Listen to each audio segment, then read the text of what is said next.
तुमच्यावरती गुन्हा दाखल झालेला आहे. गुन्हा दाखल झाल्यानंतर तुम्ही बीडमध्ये आलेले. काय नेमका प्रकार होता तुमच्यावरती?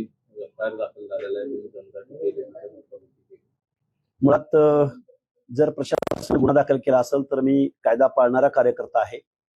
मुळात अंजनगाव खेडोबा, तालुका माडा, जिल्हा सोलापूर येथे हजारो वर्ष पुरातन असणारं मंदिर आणि ज्या गावाचीच ओळख, ज्या गावाचं नावच खेडोबाच्या नावावरून आहे, खेडोबाच्या नावावरून, त्या मंदिराच्या जागा मोजण्याचा अधिकार प्रशासनाला नक्की दिला कुणी?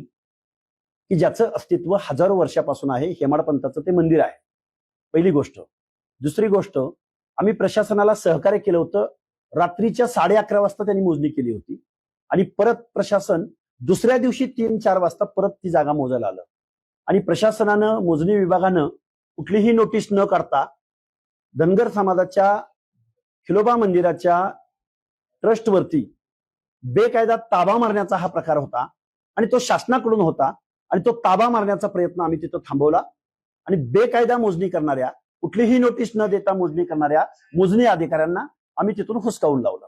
आणि हा जर कोणी कायदा मोडला आणि कायदा मोडला म्हणून जर गुन्हा दाखल होत असेल तर त्या गुन्ह्याला आम्ही सामोरं जाऊ. सध्या राज्यामध्ये पुतळ्याचं राजकारण सुरू पाहायला मिळते. जवळपास 50 पुतळे बसवण्याचा बेत होता. त्यामध्ये बीड देखील आहे, धाराशिव आहे, जालना आहे. बाळू आवारे नावाच्या व्यक्तीला सोलापूर पोलिसांनी अटक केली. हे बघा, बाळू आवारे नावाचा हा माणूस हा एकटा नाहीये. याच्या पाठीमागं या महाराष्ट्रामध्ये सामाजिक स्वास्थ्य बिघडवण्यासाठी मनोज जरांगे यांच्या प्रेरणेनं हा बाळू आवारे काम करत होता. बाळू आवारे यांनी जे पुतळे बसवले हे बेकायदा पुतळे बसवण्यात आलेले. छत्रपती शिवाजी महाराजांच्या प्रतिमेचा अपमान करण्याचा एक प्रकारे प्रयत्न यांनी केलेला आहे. त्याचं कारण असं आहे, प्लास्टिकचे, फायबरचे पुतळे की ज्याची किंमत 27-28 हजार रुपये आहे, असे तकलादू पुतळे तयार केलेले आहेत त्यांनी. आणि ते शेकडो पुतळे अशा ठिकाणी नेऊन बसवायचे की तिथं वाद निर्माण होईल. त्यांची मोडस ऑपरेंडिटी प्रत्येक ठिकाणी एकाच प्रकारची होती. चिखला गावामध्ये जे प्रकरण घडलं, भूम परांड्याला गोलाई चौकामध्ये 1990 पासून डॉक्टर बाबासाहेब आंबेडकरांच्या नावाने चौक होता.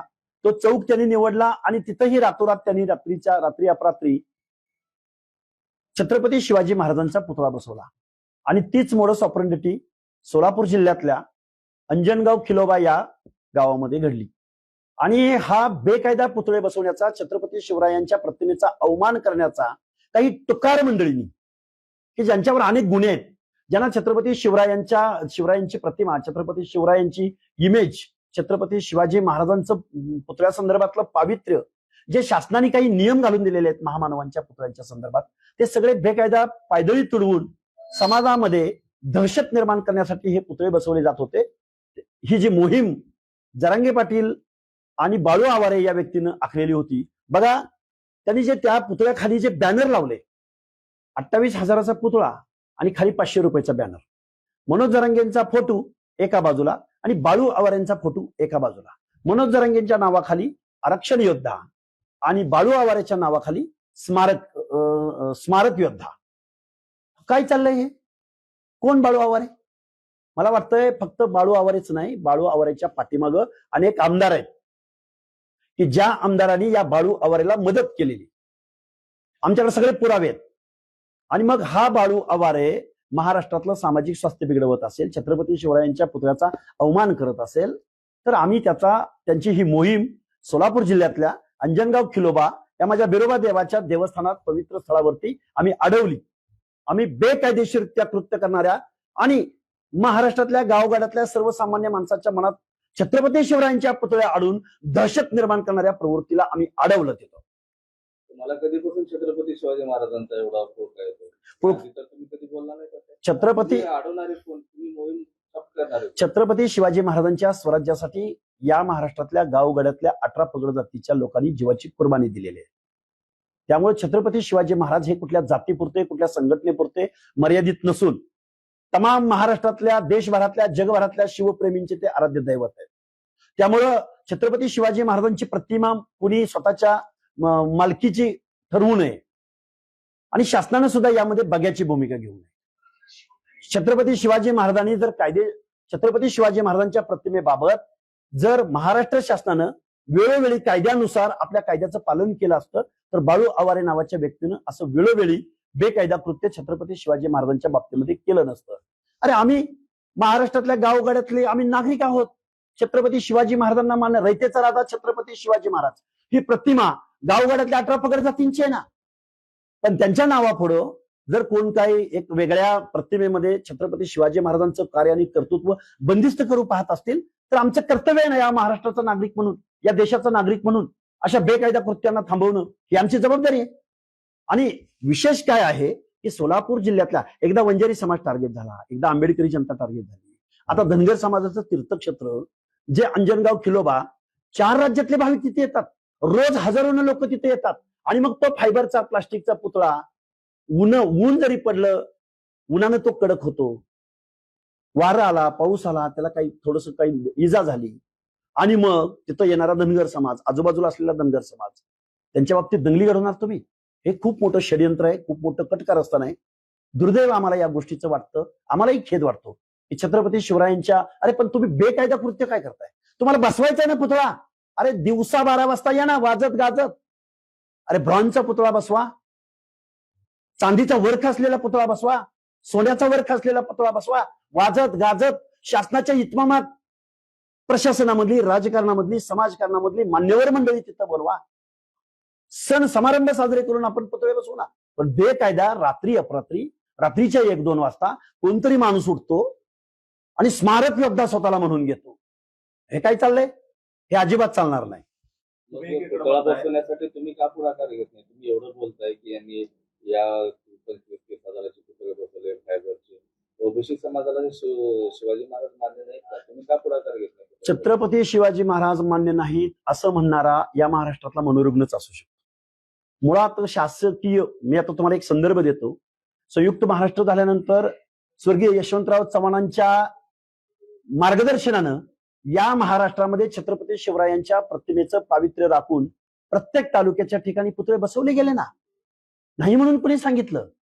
या महाराष्ट्रातल्या कुठल्याही मुलाला छत्रपती शिवाजी महाराज की जय म्हणलं, नुसतं नाव घेतलं तर जय म्हणतो, मुठी वाळतात. हा प्रेरणा पुरुष आहे.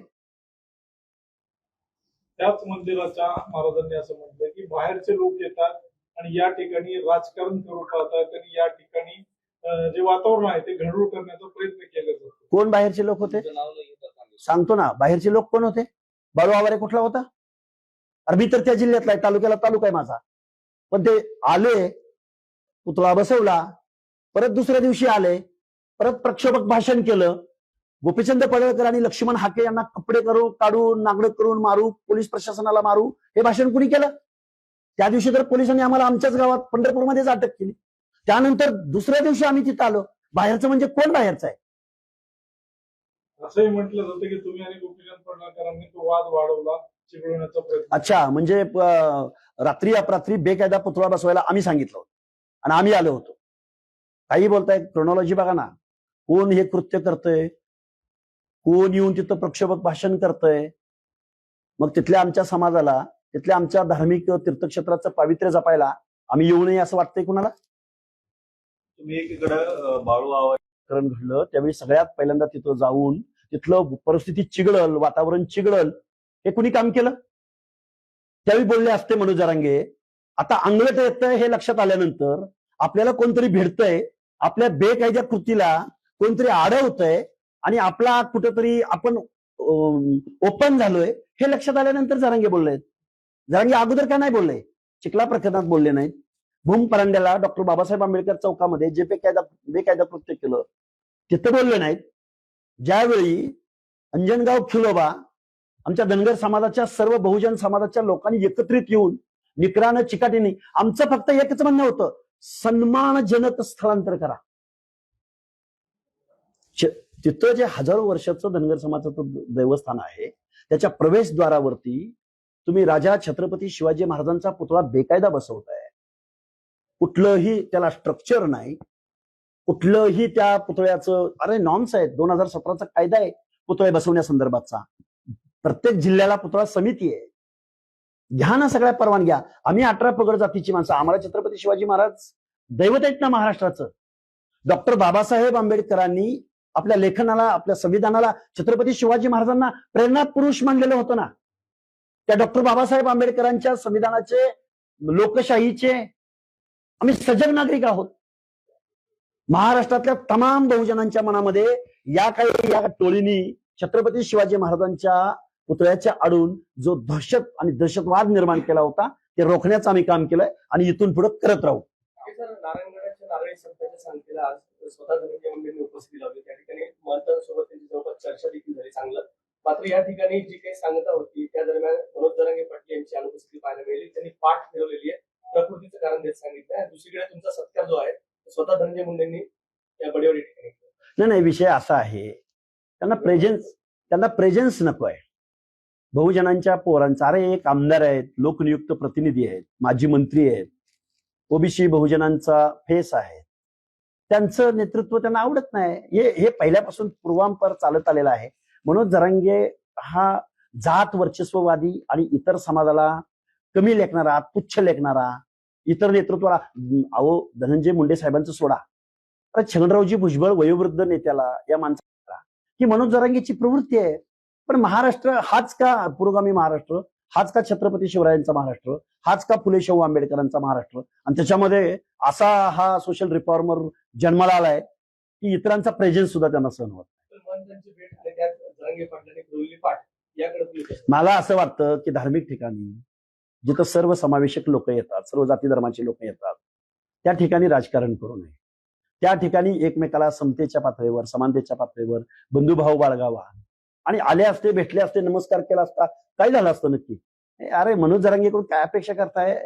अरे अपघातानं झालेला हा माणूस काय नेता आहे का काय आहे मला माहिती नाही, पण दुसऱ्यांच्या अनात माती घालवणारा एवढं मात्र निश्चित.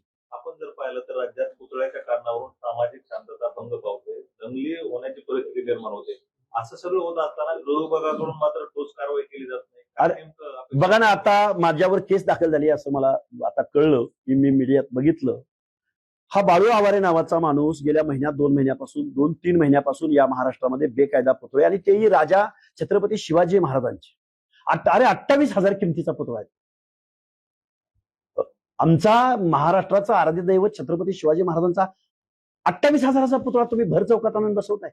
मग त्याचं काय कमी जास्त झालं? ऊन, वारा, पाऊस, पुतळ्याच्या दोन्ही बाजूला जागा किती आहे, पुढं किती आहे, मागं किती आहे, ते लोकेशन काय आहे, आजूबाजूला झाडी आहेत का, आजूबाजूला काही ओढा वाहतोय का, या सगळ्या गोष्टींचं प्रॉपर नियोजन असल्याशिवाय, स्ट्रक्चर असल्याशिवाय, ऑडिट असल्याशिवाय पुतळा बसायला परवानगी मिळत नाही.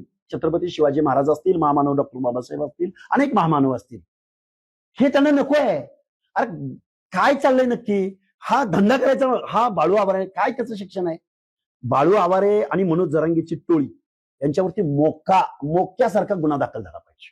या मनोज जरांगेंना सहआरोपी करा. ते जे पुतळे बसवलेले आहेत त्या पुतळ्याच्या खाली एका बाजूला मनोज जरांगे आरक्षण योद्धा, परत सांगतो, आणि एका बाजूला बाळू आवारे स्मारक योद्धा. काय चाललंय? अरे इथं यशवंतराव चव्हाण आहेत, काय आहे त्यांची संहिता छत्रपती शिवाजी महाराजांच्या प्रतिमेबाबत? हे एकदा महाराष्ट्रातल्या, अरे काय, आणि त्याला वाईट या गोष्टीच आहे, महाराष्ट्रातल्या अनेक आमदारांनी या कृतीला पाठिंबा दिलाय, त्या बाळू आवारेला पैसे दिलेत.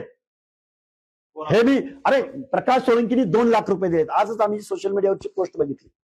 आणि नारायणराव कुचे 10 का 20 पुतळ्यांसाठी स्पॉन्सरशिप केली. पण त्या लोकप्रतिनिधीला एवढं वाटलं नाही हा पुतळा किती टन वजनाचा आहे, त्याच्यात धातू कुठला वापरलाय, शिल्पकार कोण आहेत, कुठे बसवला जाणार आहे, परवानगी आहे का, लोकप्रतिनिधी त्यांना अक्कल नाही.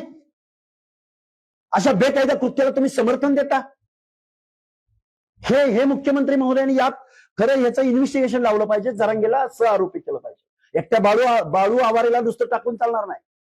मनोज जरांगेंना सुद्धा एकदा तुम्ही आरक्षणाच्या नावाखाली या महाराष्ट्रामध्ये तेढ निर्माण केली, आणि आता छत्रपती शिवरायांच्या पुतळ्या अडवून बहुजनांच्या गावगाड्यातल्या 18 पगड जातींच्या तीर्थक्षेत्रावरती जाऊन छत्रपती शिवाजी महाराजांच्या प्रतिमेला तुम्ही वेठीस धरताय, छत्रपती शिवाजी महाराजांच्या प्रतिमेचा अवमान करताय. तुम्ही बारामतीच्या निवडणुकीत उतरला होता, तशी घोषणा देखील केली होती, आणि सर्वसामान्यांचं दुःख पवार कुटुंबाला कधी कळणार असा देखील तुम्ही या दरम्यान युक्तिवाद केला होता.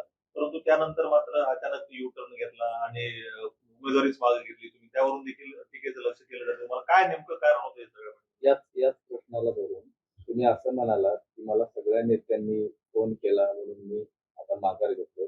मग आता सुमित्रा पवारांच्या प्रचाराला तुम्ही जाणार?